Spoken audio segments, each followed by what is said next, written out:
We rolled out a bunch of new features on Bisque last night at 4 a.m. And yeah, I'm really excited. I say it's done. Like, it is done. That doesn't mean there will never be any improvements to be had. So here are a few of the little like improvements we made on Bisque this week. First, for ranking questions, we added like a no preference toggle.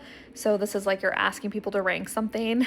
I hate that people just basically have to like skip the question if they don't want to rank things or if they like actually don't care. So now there's an option to add a button that says like no preference, or you could make the button say I don't care. You can make it say whatever you want, but I love that. I think that's going to be like a good improvement for ranking.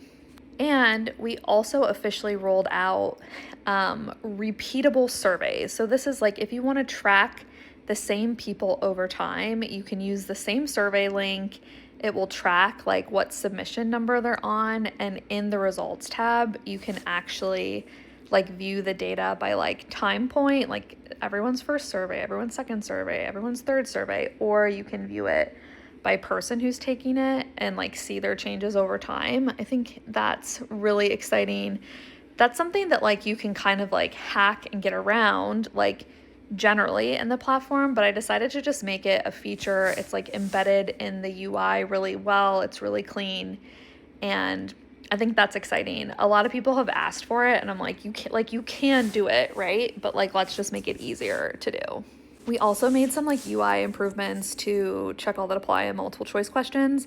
I don't know if you've ever like been answering a survey. The question I always think of is like, what industry are you in? And then there's like 100 things to scroll through.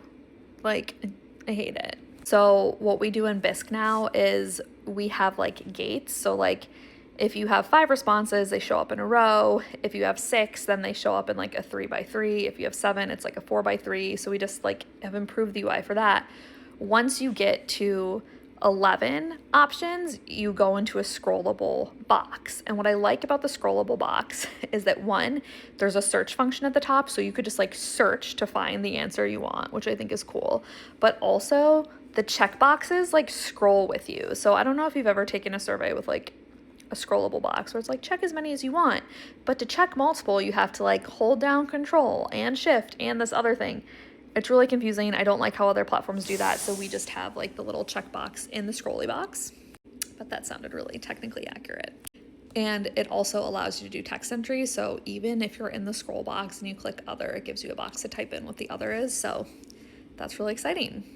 I think this is one of the biggest pros of like being an early user, is that if there's something that you want that you're like, oh, this would just like make my survey so perfect, like we'll do it. Like, let's make your survey perfect.